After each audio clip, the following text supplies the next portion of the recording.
Well, you do not remove your hat as a teacher wherever you go. The same is true with this representation. I had my fair share of teaching as well. Under the rules of the Senate, unfortunately, you have to unbundle it. You have to decouple it. Under the rules of the Senate, if you are counsel for the parties, you cannot comment on the merits outside of a fair and true report of what happened. In this case, based on the TSN, I am not sure of the accuracy, given that the statements made were pertain to both leading and misleading questions. Number two, it still does not take away, you're being a teacher, does not take away your responsibility under the CIPRA to a fellow lawyer who you are jousting with or arguing with or competing against this impeachment court.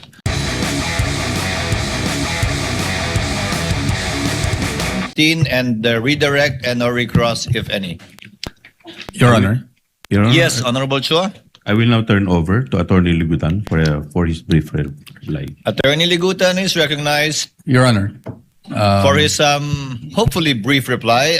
Yes, Attorney Boa. Just before we give Attorney Ligutan his time, Your Honor, just wanted to make a quick manifestation. It was just brought to our attention yesterday that after the proceedings that we had yesterday, that an interview was given wherein I think what was discussed yesterday about the word scam, etc., was repeated during an interview. Now, while it may have been stated in a matter that's sort of a matter of factly, we do hope that this will be included in the ruling of the Honorable Presiding Officer.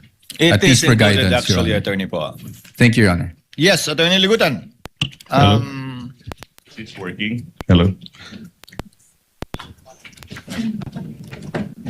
You are recognized, sir. You may proceed when you're ready. With respect so to much. your, shall It's I brief. call it, counter manifestation? It is brief, Your Honor. Thank you, Attorney Ligutan. You may proceed. A teacher, a lawyer, a rule on cross-examination, a Facebook post. How did we get here? Last August 12, before trial was adjourned, it was a Wednesday.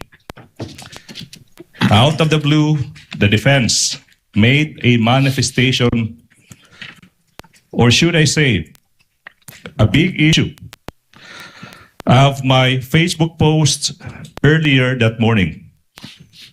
My post reads,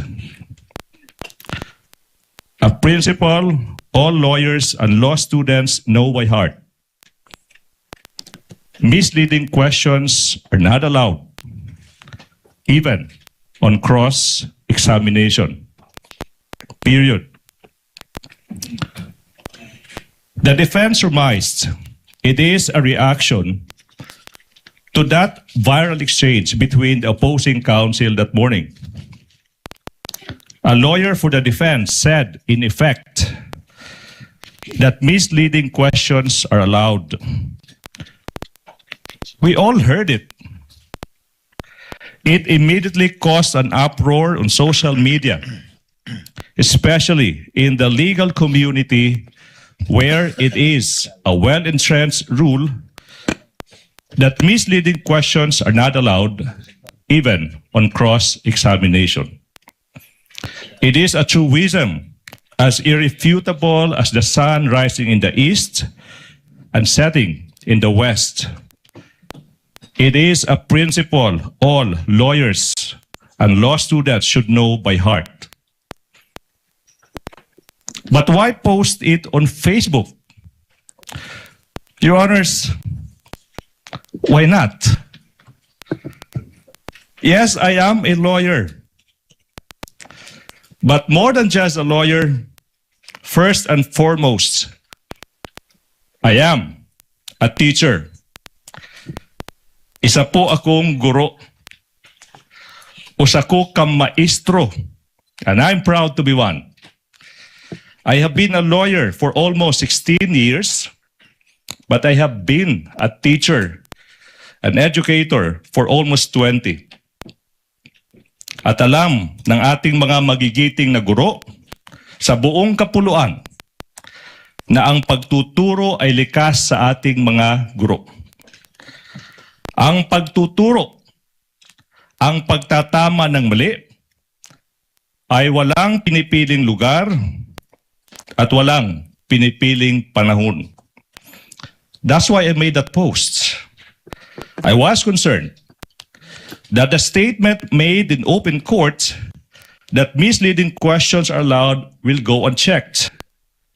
My teacher's instinct kicked in. I wanted the students I left in Cebu, especially in the University of San Jose Recoleto School of Law, where I have been teaching for the past 15 years, and recently in the University of Cebu School of Law, and in Diliman, my alma mater, the University of the Philippines College of Law, and all law students out there. I want them to know that a teacher had heard that wrong statement in open court, and he is correcting that mistake on Facebook, as I have been doing the past years. To the defense, I shall not name names. I will not put you on the spot. But the post is not about you. It's not personal. It is about the law that we all adhere to. It is about what we teach the public who are watching our trial. Correcting a mistake is never wrong. Doing it while a hearing is ongoing online does not make it not right. Ang pagtatama ng mali ay kailanman hindi ipinagbabawal kahit sa loob ng impeachment court ito.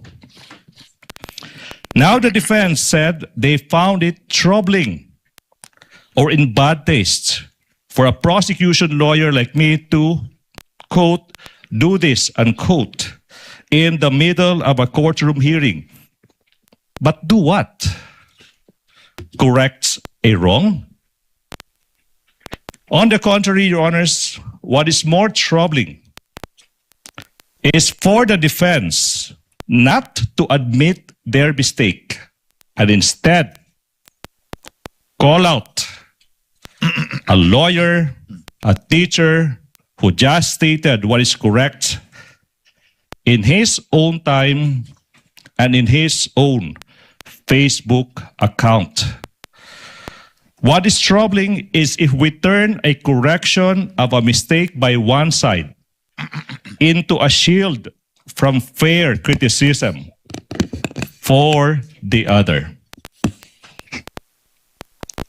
Now the defense is asking this court to act on my post.